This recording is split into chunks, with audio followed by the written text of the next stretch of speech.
Welcome to NOAA Live. My name is Miley Sullivan, and I'm going to be moderating today's webinar. The series is sponsored by NOAA's Regional Collaboration Network, which is spread across the country and helps connect people to all that NOAA does. It is also sponsored by NOAA Science Camp and Washington Sea Grant, located here in Seattle, Washington. NOAA Science Camp is a hands-on summer science program that in other years is held in person at our NOAA Western Regional Center in Seattle on the shore of Lake Washington, and is designed to show you how NOAA science touches your everyday life and how NOAA offices work together to address environmental issues. Since this summer we're going online, we wanted to put together a series of webinars to give you a look at the kinds of science and opportunities NOAA has to offer here in the Pacific Northwest and Alaska. This is the fourth webinar in a series of 4 that some of you all have partaken in, that we designed to help you get to know NOAA in the Northwest. All of our speakers work for some part of NOAA, the National Oceanic and Atmospheric Administration. Today, we are introducing you to Paul Hillman from NOAA Fisheries Communications Office, based here in Seattle, Washington. While we will be talking to you about NOAA's role in research and stewardship, we want to recognize that we are all coming to you from the traditional lands of Native communities who have substantial traditional local knowledge and much to share with us.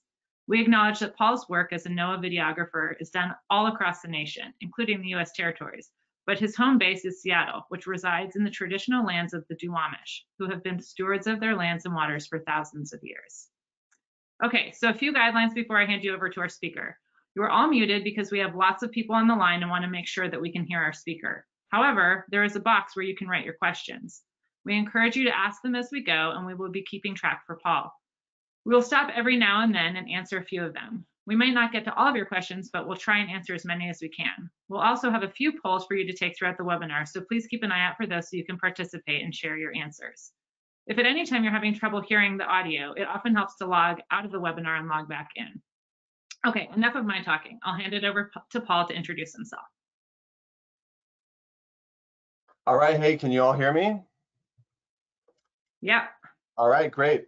Well, hey, thanks for joining everybody. Appreciate y'all coming out. And let me get into PowerPoint here.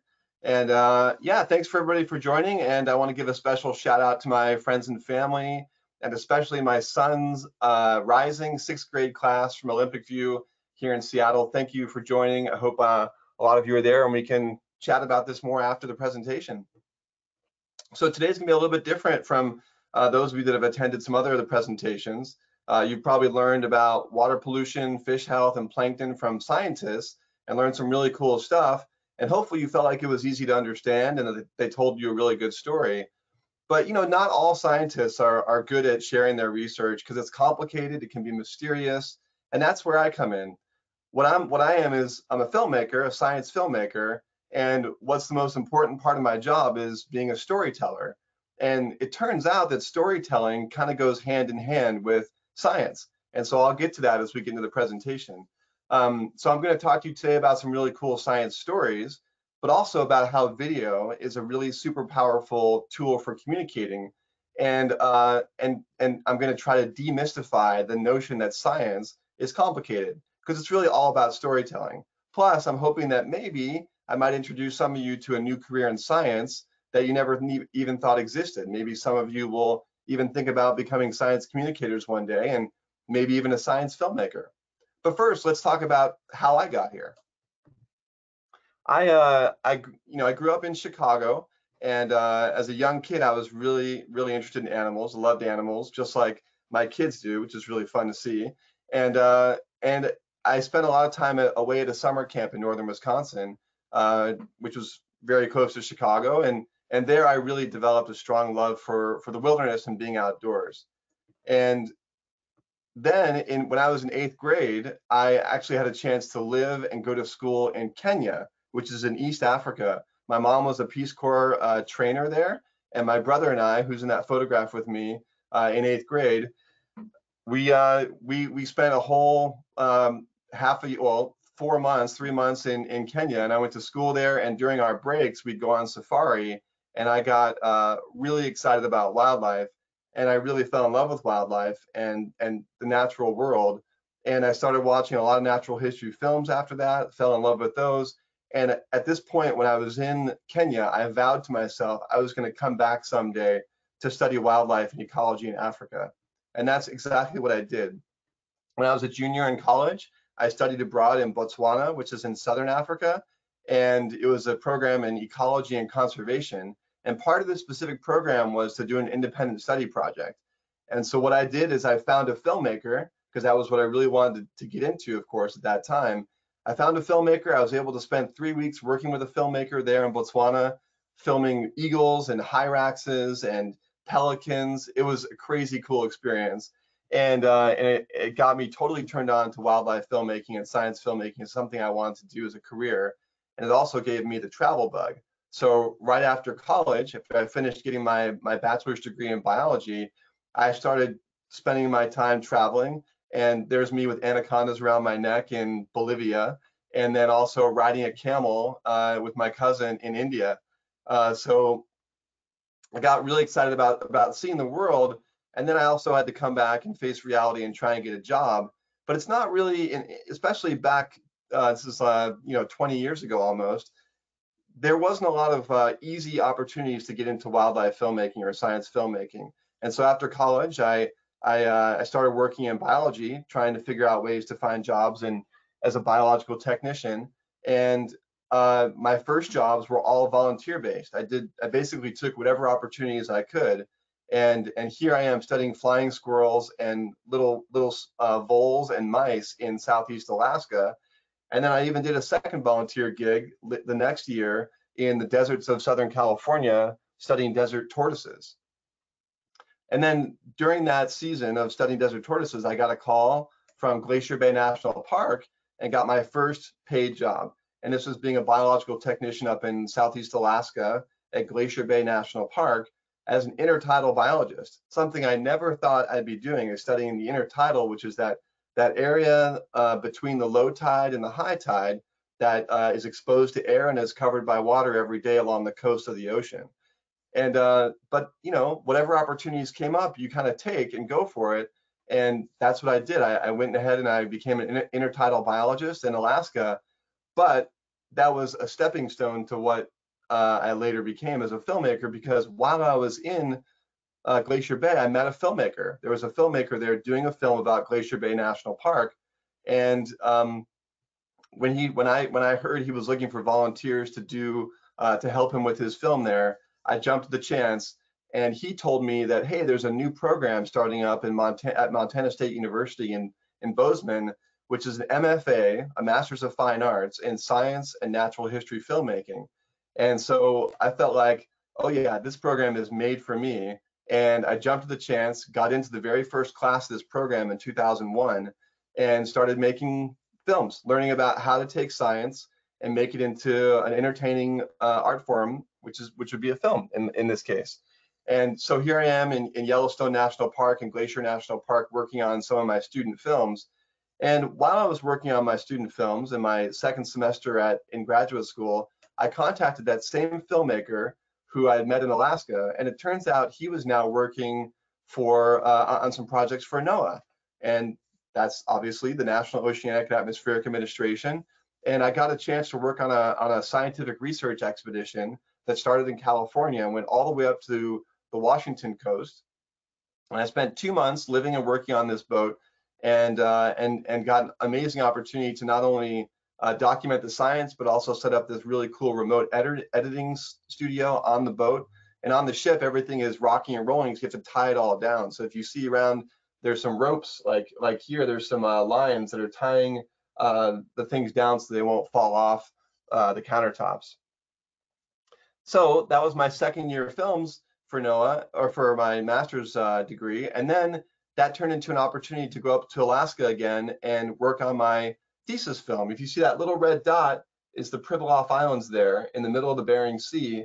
And that's where I went to work on my thesis film, which was all about northern fur seals and the naturalist who saved them from going extinct. That's a film you can watch online, and some of the links that I'll show you later if you're interested.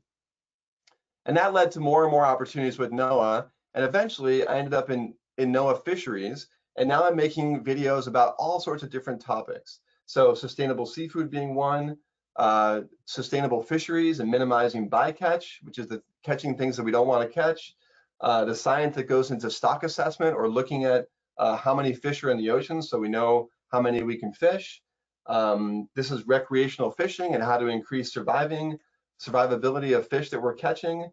Marine mammals like killer whales, sea turtles, aquaculture or growing, basically farming seafood. Law enforcement, which is the guys that go out and they enforce the laws for fishing. Habitat restoration, studying corals here and helping to restore coral reefs. And then our agency, NOAA Fisheries in general, and underwater work, like filming marine mammals like sea lions, and then working on remote islands in Alaska. Again, this was just last year on an island called Bogoslav, which we'll talk about more. But hey, what's better than a bunch of images than a video? So I've got a video here that's going to show you a whole bunch of the diversity of things that I work on at NOAA. So let's see if I can get it going. Give me a second here, and hopefully this will play. Here we go.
All right, cool. I hope that everybody enjoyed that. As you can see, there's a very wide variety of things that I get to work on and tell stories about with NOAA Fisheries. And so I count myself as very fortunate to have landed in such a cool agency. And I can't take credit for all the video that was in that film. I did shoot most of it, but a lot of it was also contributed by scientists or other outside contributors. And that's just a little sneak peek as to the kinds of things we work on at NOAA Fisheries and the things I've gotten to work on over the years. So let's see, I gotta get back over here. I wanted to now get you guys involved here and ask you a quick question. So Miley, if you could go ahead and launch the first poll question. Okay, here we go. Here's the first poll. There we go. So what's the most important thing to focus on as you look to figuring out your career path? So select the dot on the screen that you see. Do you follow your passion? Is it networking, meeting new people or making friends? Is it education and training, upbringing and childhood experiences? I will give you guys about another maybe 30 seconds because we're getting a lot of responses in here. A lot of people are saying follow your passion, but there's some people that are saying other things as well. So here we go. I'm going to give you 10 more seconds. 10, 9, 8, 7, 6, 5, 4, 3, 2, 1, and here we go, closing the poll. So you should be able to, so is the results coming up now? I'm not seeing them, Lisa. Okay, here we go. Sorry, I saw the share button. So there we go. So it looks like about 74% of the people are saying follow your passion. Cool. 18% are saying education and training. 8% are saying networking, but nobody's saying upbringing. So that's very interesting. Yeah, right. Well, that's really cool. I'm glad to hear what you guys think, and I think following your passion certainly is, I think, very, very important, and it's at the root of what you need to do to be happy and pursue something that you really love. Because if you pursue your passion, you will love what you do and you'll be successful. I mean, it really comes down to it.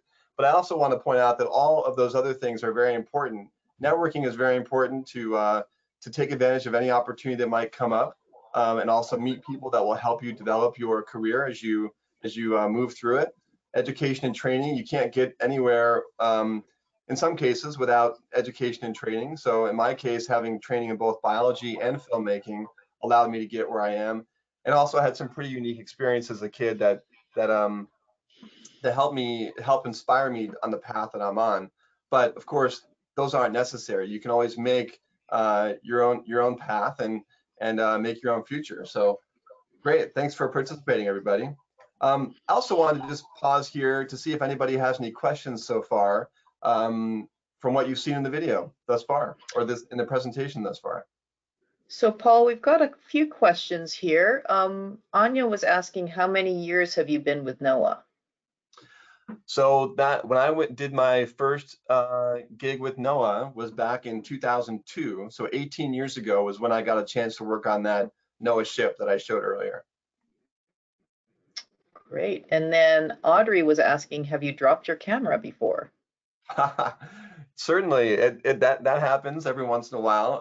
I wouldn't say that I've dropped the big camera that you see behind me from like my shoulder all the way to the ground, but there are many cases where I have been knocked around on a boat, where I've been on a boat and all of a sudden a big wave comes and I get slammed into a wall, and that camera sometimes has gone with me or actually been the first thing to hit that wall. So they take a beating, and they're built to last. Those cameras are pretty tough. And then one last question is, how often are you out in the field compared to the time you spend at home? That's a really good question. I would say that most of the time that I spend out in the field is usually during the spring, summer, and fall, except for this year, of course. I'm locked down just like everybody else. But I would say on average, I would travel about once a month, about a week a month out of every month, or a week out of every 6 weeks during that time frame between like April and September. And some years I do shoots in the winter time. I usually do about 4 to 6 trips in a year, sometimes fewer, sometimes more. And yeah, they're usually about a week at a time, and about once a month or so in the summertime. Great. Well, we'll hold the rest of our questions because I know you have a lot of stuff to get through. Sounds good. Okay. Well, let's jump on to the next section, which is, why video? The crux of this presentation is using video effectively to communicate science, but why is video the best tool? Well, we're becoming more and more of a visual society. Video, I think, is becoming the future of communications, and video.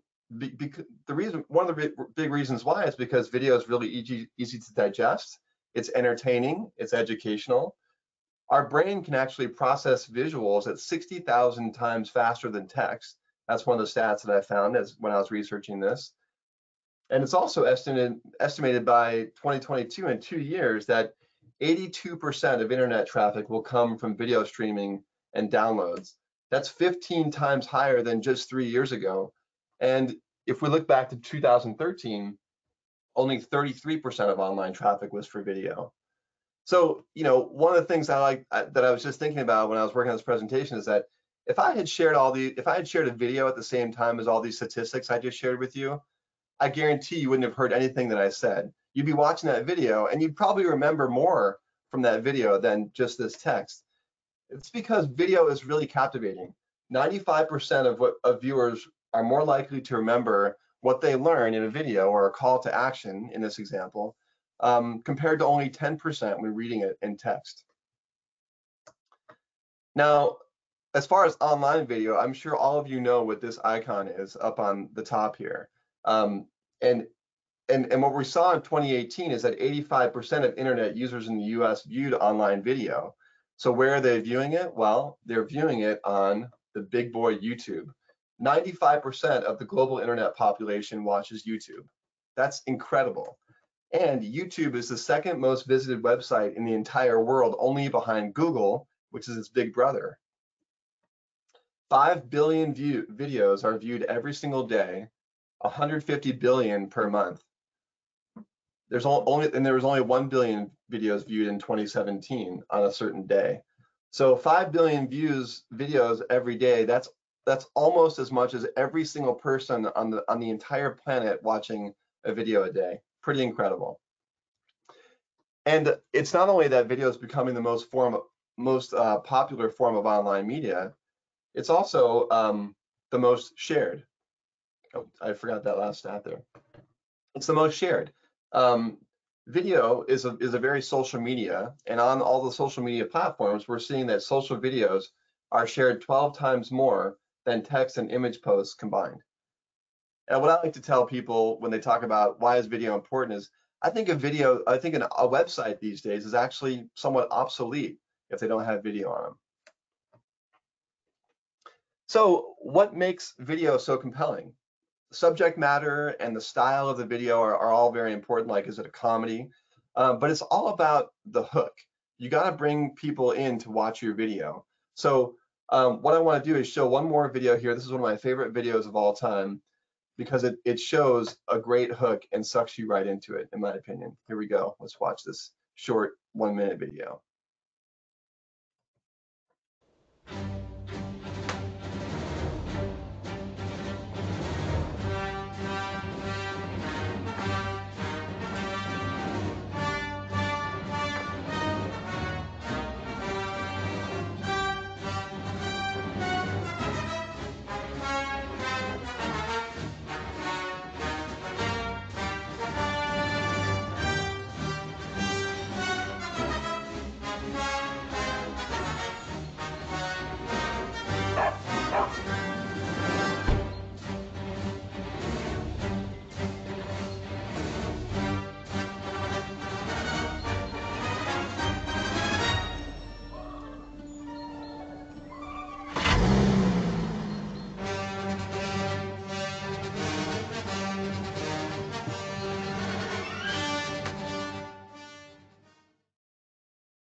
All right.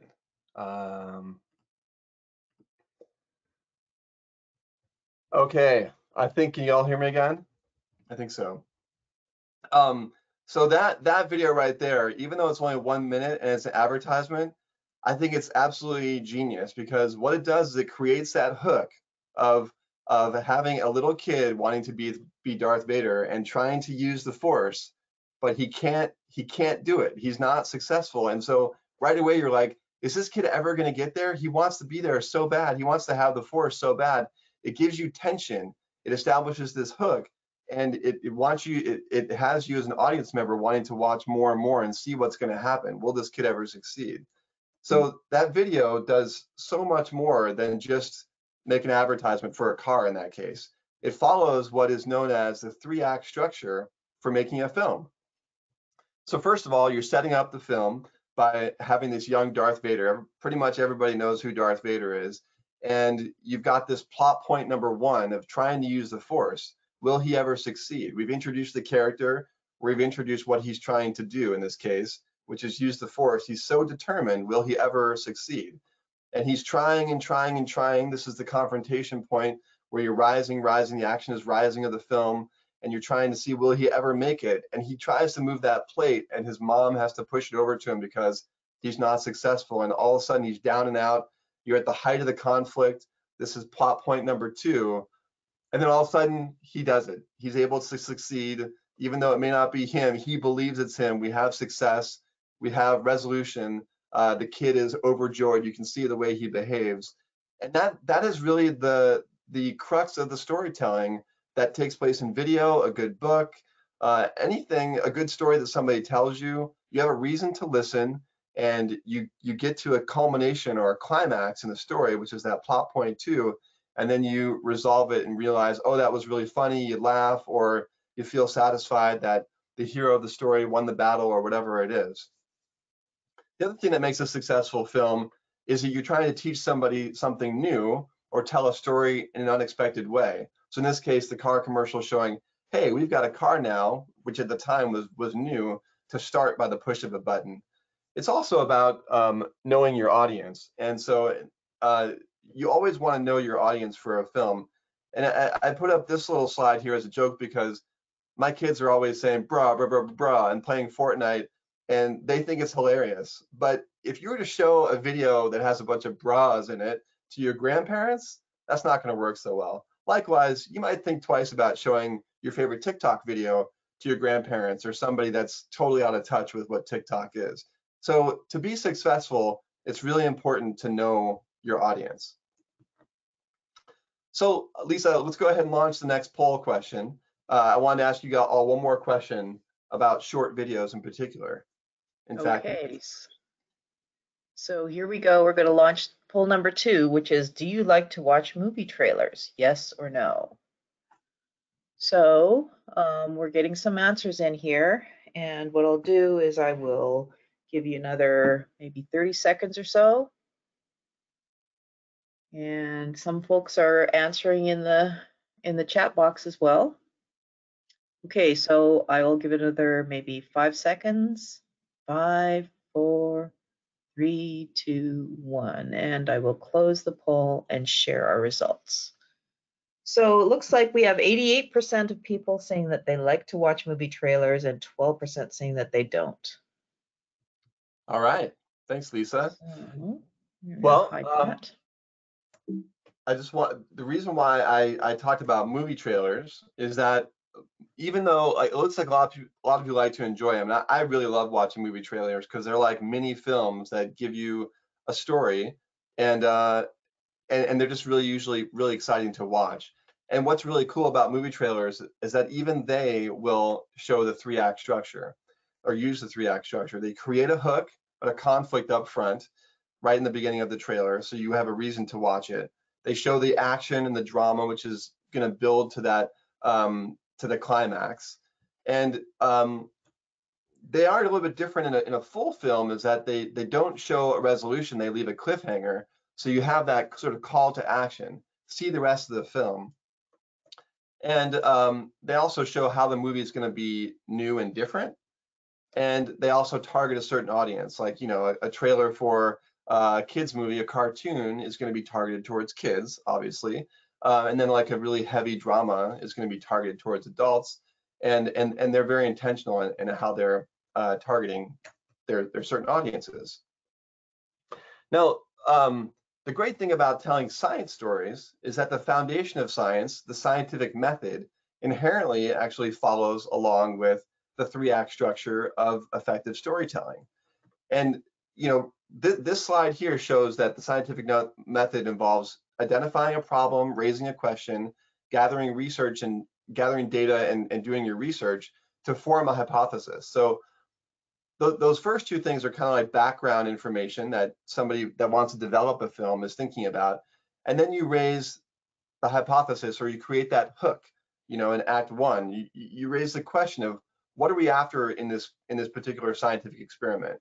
And then the methodology of a science project is to test that hypothesis, do your experiments. And that's the same as that the middle of a film where you're showing all the examples, you're showing the trials and tribulations, you're building to finding the answer for your scientific question. And then Act 3 is going to be the resolution. It's going to be, does this new data agree? And then in science, of course, if it doesn't agree, you might go back and then raise more questions. So I'm going to pause right there before we go into some more film examples. Does anybody have any more questions at this point they'd like to ask before we jump into some other videos? So we have several people, Julian and Molly, Audrey and Amelia, have been asking, what is your favorite or most interesting creature or strangest creature that you have filmed? Wow, strangest creature I've ever filmed. I mean, I think that filming an octopus is a really unique experience, especially when you see an octopus in their natural environment. So I worked with a filmmaker one time where we were doing an underwater shoot, and we were set up down. Well, actually, he was doing the filming. I was hearing about this. but he was doing the filming, and he was filming the octopus, and the octopus was sitting there, and it was in its den. And then when you're underwater too, you need to have lights shining on the critters, especially down at depth. And the octopus is very stealthy the way that it moves, right? So when it came out, its tentacles came out and actually reached around the camera. And at that point, the lights went off, so you couldn't see anything, and the camera went all over the lens. And that was a very creepy experience to see. It's really wild. Great. Yeah. I'm sure that you have a lot of those kind of stories too. Well, I'll say one more too. I showed a picture before of filming a bunch of sea lions, right? And those sea lions are like dogs. They like to hang out in packs. And what they'll do when you're filming is that we are very immobile underwater, where sea lions can zoom and swim and go all over the place, and they will swim right around you, and they will actually try to put their teeth. It's how they explore things. They'll put their teeth on parts of the camera.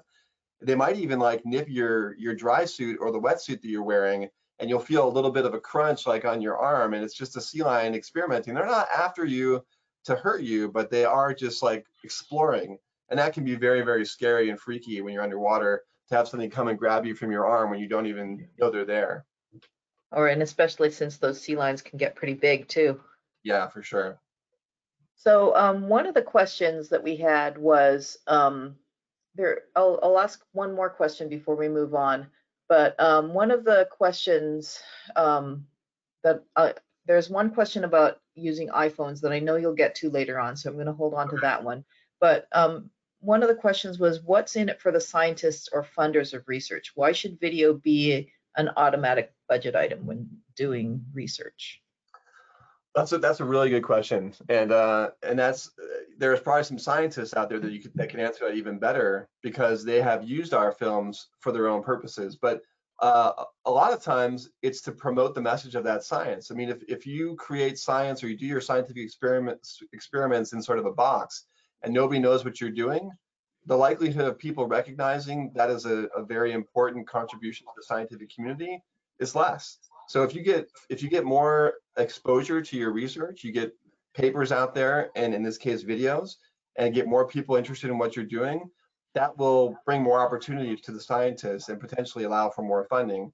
One of the films I worked on 2 years ago was for the Northwest Fisheries Science Center, and they do their groundfish surveys every year. They're doing both trawl surveys and hook and line surveys, and they are in a situation right now where their funding is under question.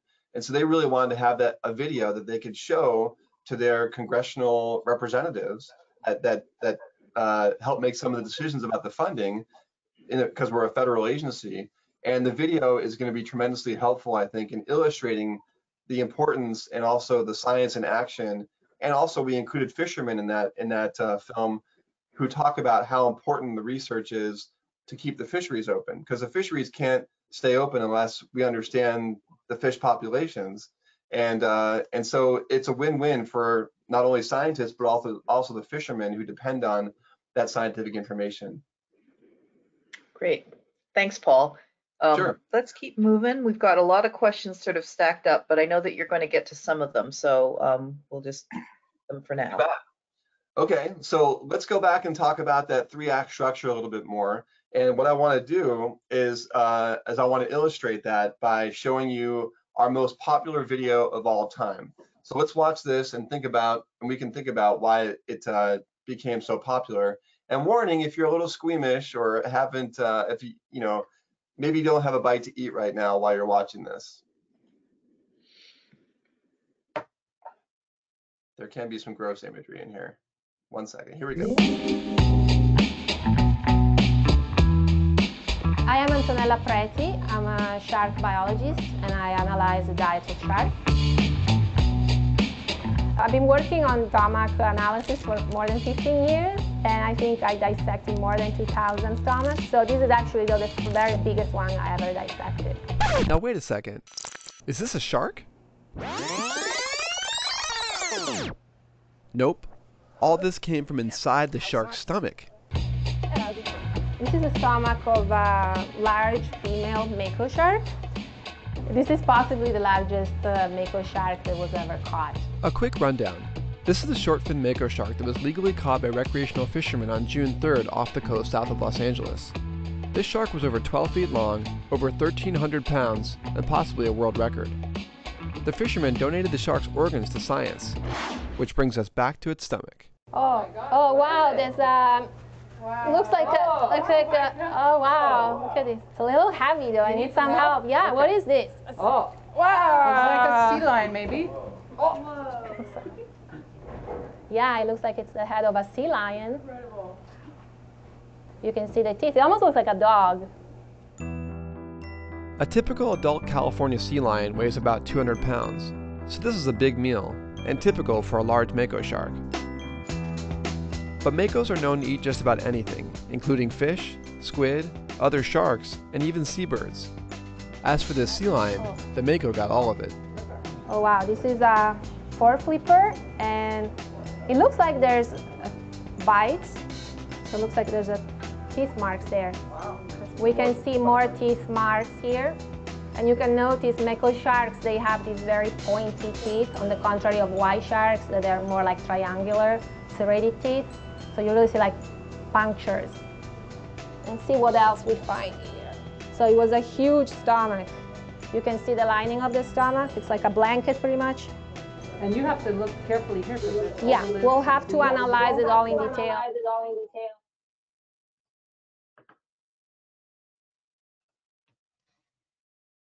Okay, so that's a pretty wild video, and what I want, the reason why I wanted to show it is, number one, it was our most popular video of all time. It has that hook right off the bat of it's kind of gross, it's kind of nasty, and it's pretty amazing to be able to find a full California sea lion like that inside the stomach of a shark. So it also follows the 3-act structure. If we start off from the beginning, we set up a research question, basically, what do mako sharks eat? And we see the stomach and we're looking into it. And the hypothesis is, of course, in this case, California sea lions. And so how do you do that? You have to analyze stomachs to figure out what they eat. And you analyze lots and lots of stomachs. So this video continues on. You may have heard Antonella's last line there. So we'll have to analyze this in detail to figure out what else the shark may have eaten. And the video continues to answer the question, was the sea lion all that the shark ate? And it'd be kind of a long and potentially boring, if you're not the scientist, to watch her go through all the little pieces of the stomach to find all the different animal parts that were in there. But the beauty of video is that we can show the highlights, and we can also provide more information in websites or other links for people to find more information if they want and dive into more detail.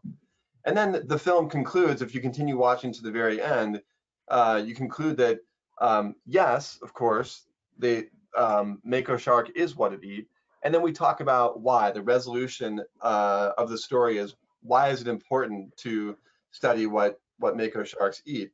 And that's important, as I mentioned a little bit before with this groundfish survey. It's important for us to understand, as far as fisheries management, how many sharks are out there, because there is a fishery for actually for sharks. And so we have to know how many sharks are in certain locations. Is the population coming back? How's it responding? And then the management in NOAA fisheries will help set the quotas about how many sharks can be caught, and so on and so forth. So really, communicating science is not that complicated. When you hear the science, just think of it's a story, a problem you're trying to solve. Like I mentioned earlier, I think it's kind of like your favorite character in a book or a movie, the journey that character goes on. You can tell about the journey of a scientific project or the discovery a scientific experiment makes through good storytelling and through film. The beauty of science is that it raises new questions. In this case, we had a part 2 of the same series of the mako shark called the shark bite effect. And if you saw in that video, there are some teeth marks on the flippers and parts of the body. And what scientists figured out later is you can tell how large a shark is based on how wide the teeth spacing is on the bite marks. And so there's a scientist that in the second part that goes out and looks at bite marks on sea lions and is able to tell what kind of shark bit that sea lion, and also how big that shark was, because he had the information from that big shark that was already caught. And then that goes into, again, showing that sharks are returning to the Southern California area because we're seeing more and more shark bites in the last decade on San Miguel Island where these sea lions are. Again, all of that information goes to addressing fisheries management questions. So I have another short video I wanted to show you, a section of a video. This is for my local Pacific Northwest friends here in the Seattle area, because the southern resident killer whales are the killer whales that live around Seattle and up to the San Juan Islands, a little bit north of there. And this video is talking about their plight, basically. The southern residents are not in very good shape. They're at some of their lowest numbers in the last decade than they've ever been. And the video up to this point that I'm going to show you has been talking about the threats to their recovery and the science going on to understand and recover the population. But until this film was made in 2013 or 2014, we didn't know anything about where these animals went in the winter. And that's the other half of their life cycle. They're only around Seattle area from around May until December. So where do they go in the winter? And so as we look back at that 3-act structure, we're building up to that plot point number 2. We're getting all the information we need to sort of get the climax of the story and get the most, or get that sort of nugget of information we've been waiting for in the film. And it helps us understand more and more why these whales aren't recovering. So let's go ahead and show this next clip. One second here. As winter approaches, these whales head out to the open ocean, and until recently, nobody knew where they went. But with the development of satellite tags, a large male known as K25 was tagged in December of 2012, and everything changed. On target. We were able to get a 94-day track from the animal in which he made 3 trips to California with his pod mates, and we were able to catch up with those animals off the southern coast of Oregon in March on one of the large NOAA vessels and follow them for 10 days. Since 2012, researchers have tagged and tracked several other animals in the winter, yielding information never previously known about this population, including feeding hotspots.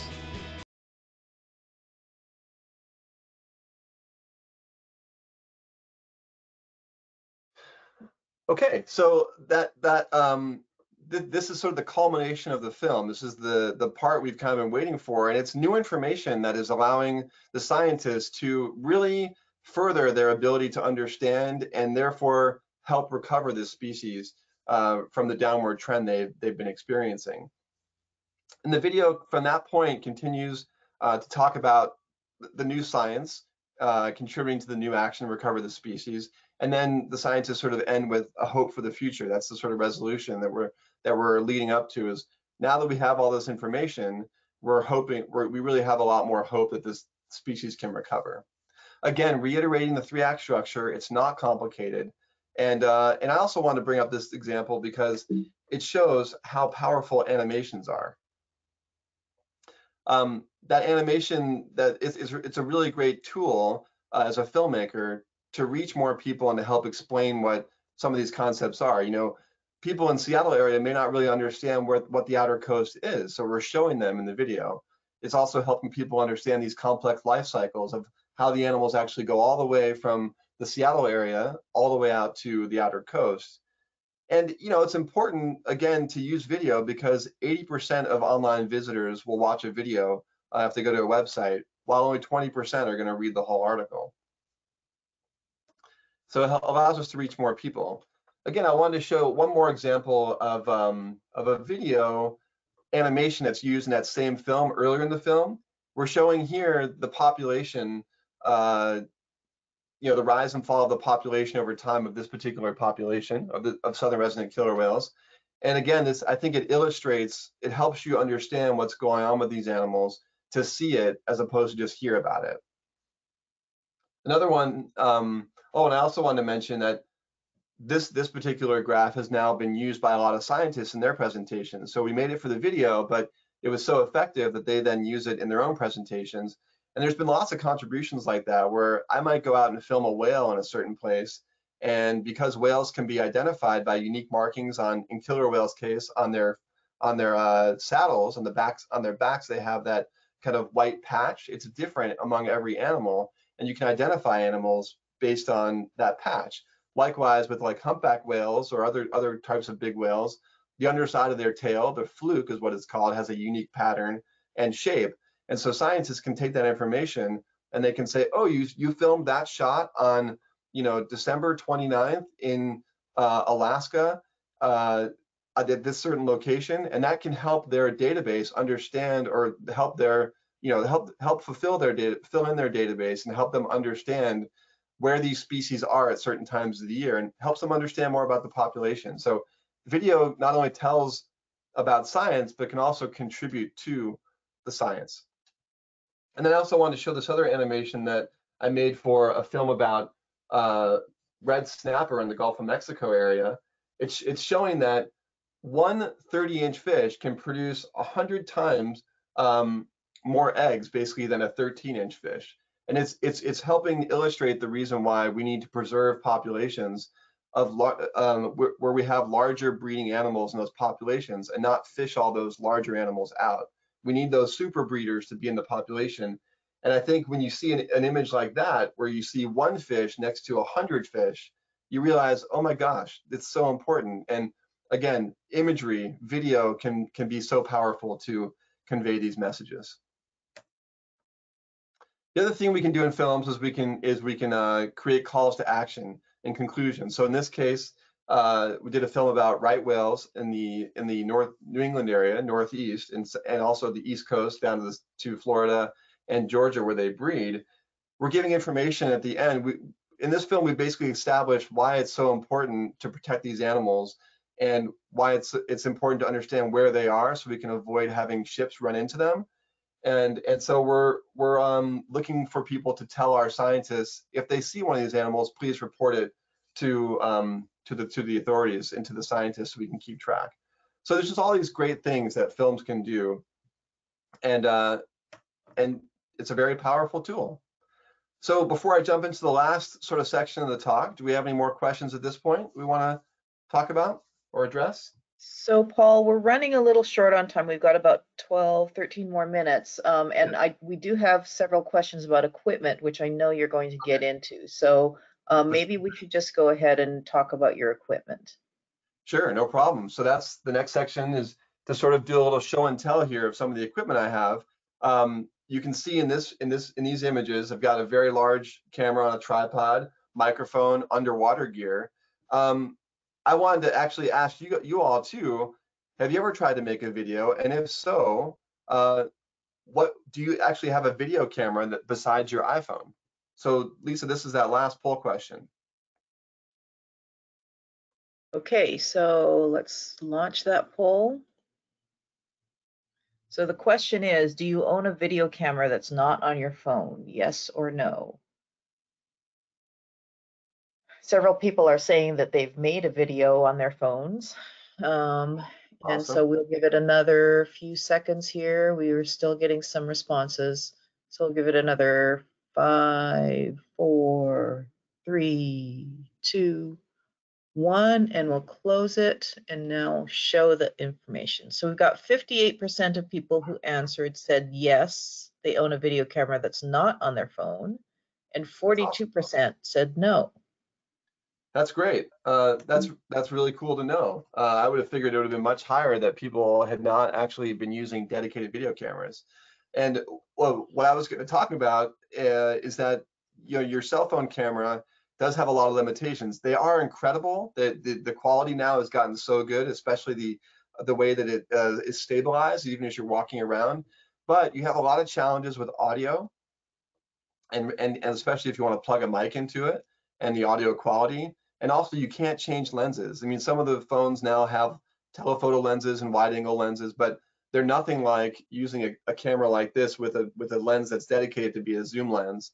And so, like for this picture here of me filming these sea lions all the way across that big gap of water, there's no way you would get this shot with a smartphone camera, for instance. So that's what that big lens does. So I am going to do a little show and tell here, and people can ask, Lisa, while I'm going, feel free to ask me questions here. But I'm going to turn my camera off because I think, oh wait, no, I want my camera on. actually. Yeah, your But camera on and your display off, I it think. might display off. So does that show that everybody now the big Yes. UFD? Yes. Okay, cool. So I'm just So going to go ahead here and show you a couple things with some of the gear I have. So this is that lens that I was using in that one shot of the sea lion. You can see that this lens is pretty massive, which allows you to get into those telephoto areas. If you look at even another, this is a full camera, right? A still camera that a lot of you may be familiar with. The lens is quite many more times larger than that camera is, right? But this is also a very important tool. One of the questions was, thinking of distance learning, will a phone be adequate for outdoor videos, or do you recommend something more sophisticated? And looking at your equipment, probably you can get a lot closer with your equipment than you could with a phone. Is that That's right? right. It kind of depends on what you're going to be filming. So if you're going to be just filming stuff in your backyard and you can be wide angle all the time and not to do a lot of zooming in, and the audio maybe isn't as important, then you could probably film with your smartphone camera. The thing about especially being outside with a smartphone is that if you have any wind, it blows into that microphone and it creates a lot of static. So if you're trying to record audio, it becomes problematic. And so, for example, this camera here is the main camera that I've been using these days.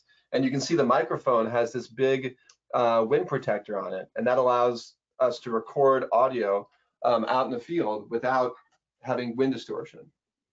Here's the lens here is on the front. And you have a zoom rocker here, which allows you to zoom in and out. You've got different dials here for focus and focus here and zoom here and aperture control as well here. Let's see, these are the inputs for the microphones. So this is a stereo microphone up on top right now. I also have, this is a wireless microphone receiver. And what you can do is you can plug that right into the camera here, and you can take out the microphone on top, the onboard microphone, and plug in a wireless receiver. And if you have a wireless transmitter like this microphone I can put on my body, have this transmitter in my pocket, and then I can get wireless sound right to the camera. And that's really effective for conducting interviews, or say you're with a scientist that's out in the field on a boat and they're on the other side of the boat, or even a separate boat, you can record audio from them with that wireless microphone. And then this big tripod here allows you to do really great moves, like to do smooth moves. So that's important when you're trying to make really nice looking videos. Was there another question, Lisa? There are a lot of very technical questions. So I think what we might do is collect all of the questions after the webinar, and maybe you could write answers to them, perhaps, and we could post them. So yeah, I just want to mention too that even though that camera is really great, I still use like an iPhone or a smartphone camera when I'm out in the field, because in some cases there are places that are really hard to get to. Or maybe I'm using one camera for one thing and it's going to be static. I can use another camera, like a smartphone camera, for something else, or get into a place that's really hard to reach. Like sometimes there's scientists in the field that have a big cloth over their head because they're looking at a monitor, and there's no way to get a camera inside there to see what they're looking at or show them actually looking at that monitor. So I'll just take my iPhone and stick it up inside that blanket next to their head, and I'm able to get a shot that otherwise I wouldn't be able to get. So, and also GoPro cameras are really, really useful, especially the ones that have pole mounts, and you can stick them on the end of a pole. You can stick them underwater next to like a boat, or underwater in a stream or a river to see fish that are swimming by. So there's lots of uses for all sorts of things. And this here, for instance, is an underwater light that I can take on my underwater housing to be able to light up scenes underwater, and that can go down to several hundred feet. It has a battery inside of it. Here's a wide angle lens so that you can see the glass here is really curved, and that makes it so you can get a really wide angle shot. So lots of tools. And that back there is, I call my AC bag, that has all my lens tissue, my cleaning stuff, cleaning supplies for the lenses, has tools in there. So, and I carry that with me everywhere I go. All right. We do have one other question, maybe as you're transitioning to your next slides, about what is your favorite animal that you've ever filmed? My favorite animal I've ever filmed, I think it has to be the southern resident killer whales. Though seeing the killer whales, they're so beautiful and they're so graceful, especially when you have the opportunity to get close access to them with a scientist, like because they're getting close to the animals to see and you can hear them. They really are a spectacular animal and really beautiful. And they have so many cool behaviors, like they'll spy hop where they stick their head out of the water to look around. They'll flap the water with their tails. They're very social. They'll sort of rub up on each other and stuff like that.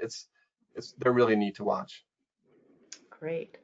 Well, I know you have a couple other slides that you want to get to, so, and we have about 5 more minutes, so I'll See just my let slides you go. right now? Yep. Okay, great. Yeah, so I figured a question might come up here about what are some of my favorite shoots. And so I just mentioned there's me on the left side there on the boat with the scientists out filming killer whales. That's my favorite local story that I've done, is to work on the southern resident killer whales. And then as far as the wildlife, if you remember the picture that was with the advertisement for this webinar, it's me in front of this incredible sandy beach with seals and sea lions as far as you can see. Well, that's the second photograph there with these young baby sea lions and also a fur seal in the background.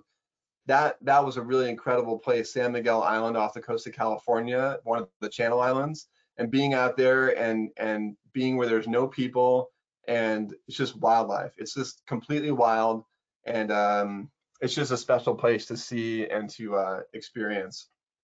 And then my favorite cultural experience was actually going to American Samoa, which is in the South Pacific. You know, it's a geez, trying to remember how long the flight was, but something like an eight-hour flight south of Hawaii to go down to American Samoa. So it's in the southern hemisphere. It's a tropical island, and the culture there is completely different. The situation I was there to film was right after they had a really, really big tsunami in 2009 that was really destructive. So it was kind of a sad experience to be there, but the culture was really rich and so different from the way that we live in the mainland United States that I really, really enjoyed seeing that. But I have to say, the one shoot that tops them all was this past summer. I got to film fur seal research on an active volcano. And if you look here, the island is called Bogoslav. It's part of the Aleutian chain, which is part of the infamous Ring of Fire, which goes around the Pacific Ocean. And that is, it's an active volcano. So this island, what you're seeing here from the smoke to these peaks here, everything on this side of that line that I'm drawing basically with my cursor is all new land. The eruption, the epicenter of the eruption for this volcano was about right here. And everything, all this land in front of me was all formed in the last couple of years when this island was erupting in late 2016 and early 2017. And I got a chance to go out there and film, and here I am protecting myself from sun using a face mask long before they were popular by COVID-19. And I have a short video here to show you, let's see, I have a video, the last video I wanted to share, which is me out there, which is out on Bogoslav Island, which you just have to see it to believe what it looks like. So let's show that. So I hope you can hear me. I'm gonna try and talk over. This is landing in Dutch Harbor, which is the kickoff point to go to Bogoslav. We got on a boat there. And if you look right over the wing right now, you're gonna see whales surfacing. You see that sorry, I can't use my cursor, but there's some whales there. That was really cool to land there and see whales right as your plane lands. And here is Bogoslav Island in the background, and you can see it's smoking. It's still very volcanically active. And when you look around there, it's just a wild moonscape type place. Looks like Yellowstone National Park in some ways, with these geothermal vents coming up, and smoke, sulfur-like smoke coming out everywhere. It smells like a geothermal vent in Yellowstone. Smells like sulfur, rotten eggs, and it just was an incredible place to see. And that last shot I thought was really cool because it looks like the lava cartoon from the Disney short, if you guys ever saw that Pixar short. And here is looking down from on top of that mountain, looking down and seeing how spectacular the landscape is. And the access to these places, again, is the scientists. Here are the scientists out there doing their research. And so you know, being a scientist or a science filmmaker can give you some really cool opportunities to travel to some pretty incredible places. Okay, so we should be back on the slides here, and here's the final slide. Thank you all for attending. I'm happy to answer more questions if we've got time for it. And here are some of the websites that you can check out to see more of our films. I'd love to for you to watch more of our videos, and feel free to reach out to me and ask questions if you've got more. I'd be happy to answer them. All right, well, we're right at 11 o'clock, but maybe we can take one question here. One of the people asked, so Juwashi asked, how do you stay inspired? What gives you your ideas? And also Johnny had asked whether you have creative control over your videos. Wow, those are some great questions. Well, what keeps me inspired is that, and what I love and why I got into filmmaking in the first place is that, is that everything that I work on is new. Like every film that I work on is different. And so there was a time when I was on the path to be a biologist, right? And what I realized as I was doing that is that I wanted to be more of a generalist. I didn't want to specialize on one critter or one topic in biology. I wanted to be able to tell stories and understand and research a variety of stories. And that eventually led me back to filmmaking. That was one of my main, like, sort of logical decisions to say, hey, filmmaking is where I really want to be, because I love learning new things. I love traveling to new places. I love working with new people. And so that's what it's all about for me. I just love it. And then the other question was about how much creative control do I have? So yeah. I have a lot of input on the story development, and I'm constantly working with the communication staff at headquarters, the experts and communication leads for the different program offices that we work with, and also the scientists. And so often the way it works is that I will create, I'll go out and film everything, right? And come back and I bring the interviews back and I transcribe those interviews. And from those interviews, based on what people said, I will craft a script together. And then so I have a lot of input at the very front end of the story development and making the film. And then I will send that script out to the scientists, to the communications leads we have to work with, and several people will input on that script, and we'll get it to a place where everybody's happy with. And sometimes I do have to sort of remind people about this 3-act structure, and they'll want to take certain things out or make a lot of lists about, you know, this agency and this agency, and those really aren't the most important things from my perspective, because I'm concerned about telling the story, creating that hook, creating that rise to a climax, and then offering some sort of payoff to the audience so that people really get fulfillment out of watching these videos and they learn something new. Well, thanks so much, Paul, for sharing all of your knowledge and experience with us. And again, I will see whether I can get all of these questions, the more technical questions, pulled together for you, and so that the people who are asking them can get some answers. But thank you very much for sharing your knowledge with us. This was great. You bet. Thanks so much, everybody, for attending. All right. Bye-bye, everyone. This concludes our four webinar series of NOAA Live, NOAA Science Camp videos. So I'm very happy that all of you guys have joined us, and please stay tuned on the NOAA Live website for future series of webinars. Thanks very much. Bye-bye.